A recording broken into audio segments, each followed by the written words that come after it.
TMC के गुंडों का सामना कर रहे हैं। आप बहुत, मुझे लगता है कि अब आपको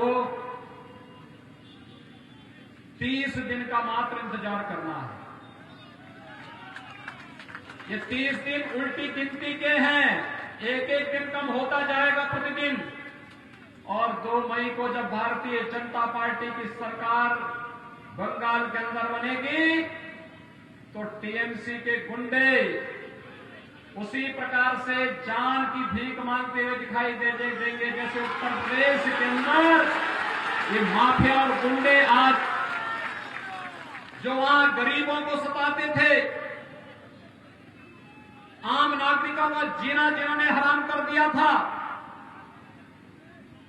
मां बहनों की इज्जत पर जो लोग सेंध लगाने का दुस्साहसिक प्रयास करते थे और व्यापारिक प्रतिष्ठान और सार्वजनिक संपत्तियों पर जो लोग कब्जा करते थे, ठेके पट्टे जबरन हथियाते थे, कैसे आज भीगी बिल्ली बनकर के दुम दबा करके उत्तर प्रदेश के अंदर जान की भीख मांगते हुए दिखाई दे रहे हैं, ऐसे ही टीएमसी के गुंडों का हाल भी बंगाल के अंदर होने वाला है।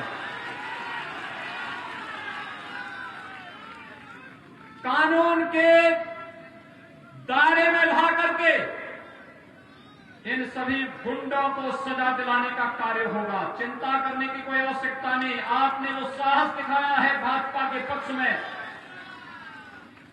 मैं इसके लिए सचमुच आप सभी का हृदय से अभिनंदन करता हूं, स्वागत करता हूं। और अभिनंदन तो इस बात का, मेरा एक कार्यक्रम स्थगित हो गया था। मुझे बताया गया कि टीएमसी के गुंडे रात भर घूमे हैं, धमकी दे दे करके कहें कि कोई सभा में जाएगा तो हम ये कर देंगे वो कर देंगे। तो फिर मैंने कहा कि अब तो फिर सभा में जाऊंगा ही, चाहे 2 ही लोग होंगे लेकिन जाऊंगा जरूर।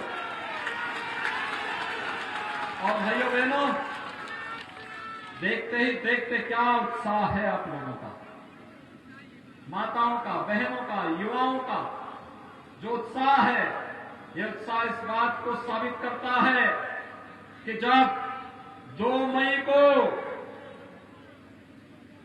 फालता विधानसभा क्षेत्र का ईवीएम मशीन खुलेगी तो वहां से कमल ही कमल नजर आएंगे और श्री विधान फारूई यहां से विधायक बन करके कोलकाता विधानसभा में जाएंगे और आपका प्रतिनिधित्व करते हुए दिखाई देंगे। और यही आह्वान करने के लिए आज मैं आपके बीच यहां पर आया हूं।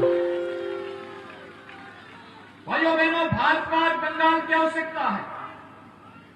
सोनार बंगाल की परिकल्पना को साकार करने के लिए प्रधानमंत्री मोदी जी ने इस पूरे चुनाव की बागडोर बंगाल के कार्यकर्ताओं के ऊपर दे करके स्वयं प्रधानमंत्री जी भी आपका आह्वान करने के लिए आ रहे हैं और गृह मंत्री से अमित शाह जी भी आपका आह्वान करने के लिए जगह जगह जा रहे हैं। और मैं भी उत्तर प्रदेश से आपके बीच में इसीलिए उपस्थित हुआ हूं। आपने कम्युनिस्टों को 30 वर्ष दिए, आपने कांग्रेस को 50 वर्ष दिए, आपने 10 वर्ष टीएमसी को दिए, 5 वर्ष भाजपा को एक बार दीजिए। भाजपा बंगाल का कायाकल्प करके रख देगी, बंगाल के अंदर महिलाओं के खिलाफ होने वाले अत्याचार को समाप्त करेगी। भारतीय जनता पार्टी बंगाल के अंदर युवाओं को रोजगार देने का कार्य करेगी। भारतीय जनता पार्टी बंगाल के अंदर मां दुर्गा की पूजा करने पर, मां सरस्वती की पूजा करने पर जो लोग बाधा पैदा करने को निपटाने का कार्य करेगी और इनके लिए जेल के दरवाजे खुले होंगे। आपकी आस्था के साथ खिलवाड़ करने का दुस्साहस कोई नहीं कर पाएगा। भारतीय जनता पार्टी रोजगार की गारंटी भी देती है, हर गरीब को राशन की सुविधा उपलब्ध कराने की गारंटी देती है, पात्रता की श्रेणी में आने वाले वृद्धजनों को वृद्धावस्था पेंशन की गारंटी देती है। भारतीय जनता पार्टी की सरकार हर गरीब को सिर ढकने के लिए आवास उपलब्ध कराने की गारंटी भी देती है और हर किसान को किसान सम्मान निधि के साथ जोड़ने की गारंटी भी देती है।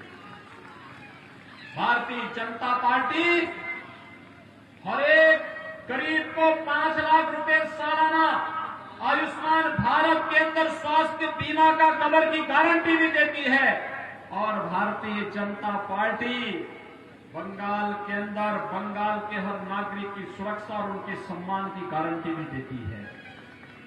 और इसीलिए तो हम आए हैं आपके पास में। कोरोना कालखंड में आपने देखा होगा प्रधानमंत्री मोदी जी ने हर गरीब को मुफ्त में राशन उपलब्ध करवाने का कार्य किया। जनधन अकाउंट धारी को 500 रुपए 3 महीने तक लगातार दिया। हर गरीब को रसोई गैस का सिलेंडर मुफ्त में 6 महीने तक उपलब्ध करवाने का कार्य किया। हर एक गरीब को वृद्धावस्था पेंशन, विधवा पेंशन, दिव्यांगजन पेंशन समय से उपलब्ध कराने और कुछ अतिरिक्त धनराशि भी उपलब्ध करवाने का कार्य किया। और कोरोना के व्यवस्थित प्रबंधन के साथ ही पूरे देश के अंदर आज मुफ्त में वैक्सीन लगाने का काम भी प्रधानमंत्री मोदी जी पूरे देश के अंदर कर रहे हैं। भाइयों बहनों, सेवा का जज्बा होना चाहिए और सेवा का एक जज्बा केवल और केवल भारतीय जनता पार्टी दिखा सकती है। भारतीय जनता पार्टी अपने संकल्प के साथ आज आपके बीच यहां पर उपस्थित हुई है। मैं तो आप सबसे ये कहना चाहूंगा, आपने देखा होगा भाजपा जो कहती है वो करके दिखाती है।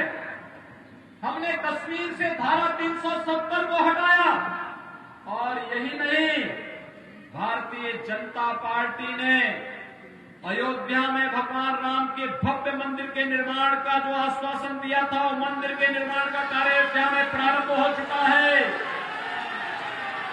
अयोध्या में भगवान राम का भव्य मंदिर का निर्माण कार्य प्रारंभ हो चुका है। हम गरीब कल्याण का कार्य भी करेंगे। इंफ्रास्ट्रक्चर डेवलपमेंट के लिए highway, railway, airport, AIIMS, IIT, IIM, medical colleges की श्रृंखला भी खड़ा करेंगे और आस्था का सम्मान करने का कार्य भी करेंगे।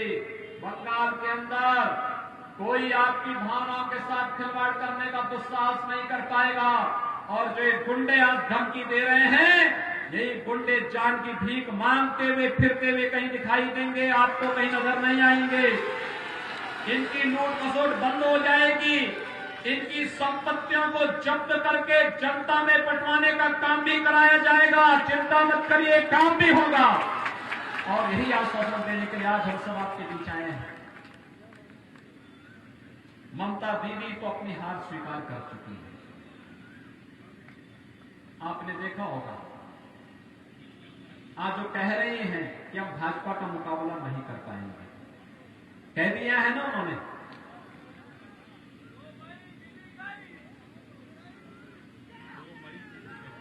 2 मई दीदी गई।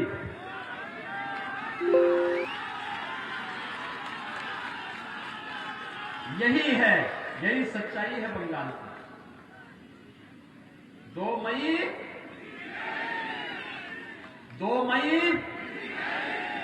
तो भाइयों बहनों उसी संकल्प के लिए। वैसे भी हमारे यहां कहा गया है, दीदी अब तक तो भाजपा का विरोध करती थी, लेकिन अब उन्होंने राम का भी विरोध करना शुरू कर दिया है।